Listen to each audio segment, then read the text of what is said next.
if you are planning to see the Northern Lights in Iceland, then there is a good chance that you are being completely misled about how they actually work. Social media, influencers, and even some of the local tour providers are feeding you some unrealistic expectations. And that's why so many people go home without seeing anything, while someone else's camera roll looks like this after just a few nights. I live here in Iceland and I've seen the Northern Lights hundreds of times. And so in this video I'll show you what actually matters, the mistakes people keep repeating, and how to give yourself the best chance of seeing them.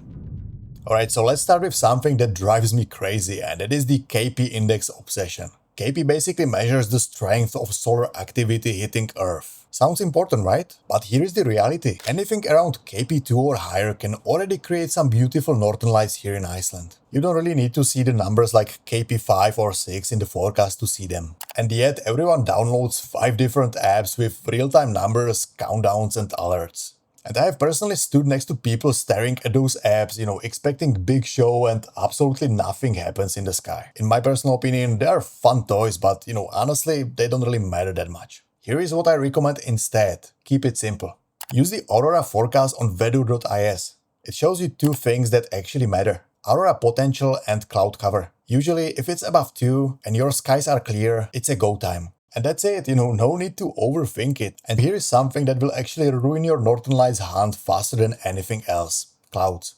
And I know that this sounds obvious, but so many people miss it. And if you've got clouds, that's basically it. It's game over. And you could have the strongest geomagnetic storm of the year and you still won't see anything. And so when you see even a small break in forecast, get outside immediately. And I have honestly seen some insane displays through tiny openings in the clouds too, and so you don't always need completely clear skies to see them. And speaking of things that you probably don't need, Northern Lights tours. You have probably seen influencers online hyping up how essential these tours are, but here's what they are not telling you, most of them are getting paid or earning commissions on every booking, which there is nothing wrong with that, but this is the real reason why they are pushing it so hard. No local would ever book a Northern Lights tour. Want to know why? Because the way these tours work is simple. They basically pack you into a bus, drive you, to a dark spot outside of town, and that's usually a parking lot that's shared with other tour companies. And you've got people coming and going, running around with their phone flashlights on, car doors are slamming, engines running, headlights blasting as people leave. These things just completely ruin the viewing experience.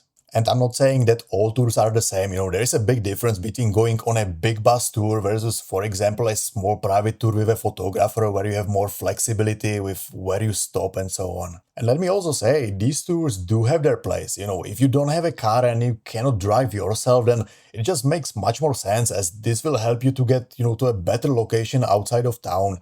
Otherwise, this is genuinely one of the easiest DIY experiences that you can do in Iceland. Just drive 5 minutes away from the town lights into a darkness and you are golden. Okay, now let's destroy another myth, the idea that there are specific best places to see the Northern Lights in Iceland. I see Instagram reels all the time listing, these top 10 aurora spots, and honestly, it is ridiculous. Why? Well, Iceland already has incredible low light pollution overall. So unless you are directly in the middle of Reykjavik or Akureyri, you just need to drive a few minutes outside of town and you are already in a perfect darkness. There is just no secret location. And it's also funny how when I post a Northern Lights shot on my IG stories, I get tons of messages from people asking, where was it taken, is it now? And here's what people don't understand. If I see the Northern Lights here in the North of Iceland, you will see them in the south too, at least as long as there are no clouds where you are. It's basically the same thing as with the stars. I'm not seeing different stars in the sky just because I'm further north. We are all looking at the same sky, and the only difference here is clouds and local light pollution. Right now, I need to come clean about something. The Northern Lights, they don't always look the way they do in photos.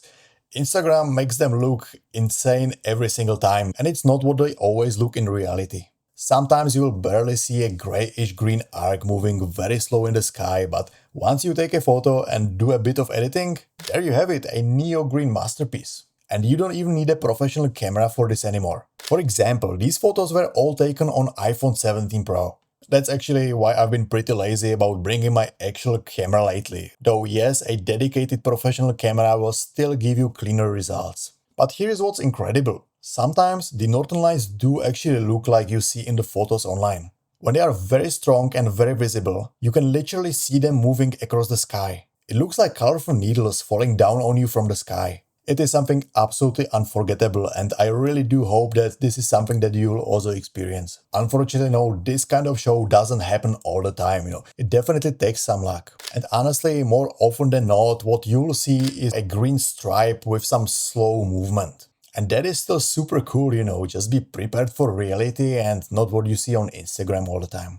Now, here is what actually matters when you are out there hunting for northern lights. First of all, location, but not in the way that people often think. Like I mentioned earlier, you don't really need some secret spot, you just need to drive away from town lights. It is the same reason the best stargazing spots are in the middle of nowhere. Even just a few minutes outside of town will basically 10x your experience, and the northern lights will suddenly become 10 times more visible. And here's a pro tip, don't be lazy and don't just peek through your window, trying to check for them. That is a great way to completely miss them, especially when you have indoor lights on. Instead, just step outside and walk away from a nearby lights and let your eyes adjust to a darkness a little bit.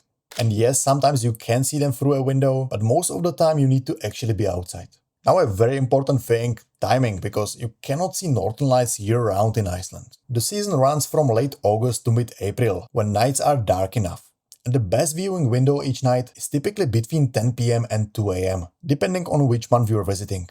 But here's a catch, they come in waves, sometimes nothing for an hour, then pure magic for like 3 minutes. You just never know, and patience is what wins here.